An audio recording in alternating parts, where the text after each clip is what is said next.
difference between karma bhala and samskara. For karma, there is samskara. That is the inscriptions we are getting inside as the result of our karma. The inscriptions we are getting inside. Inside means in the chittam as a result of our karma. That is samskara. From samskara comes vasana. Vasana is tendency, you see. Tendency. Tendency will make you work. Then again karma. Then again samskara.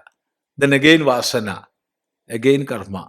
Samskara. Vasana. This vicious circle will go on and on. Right.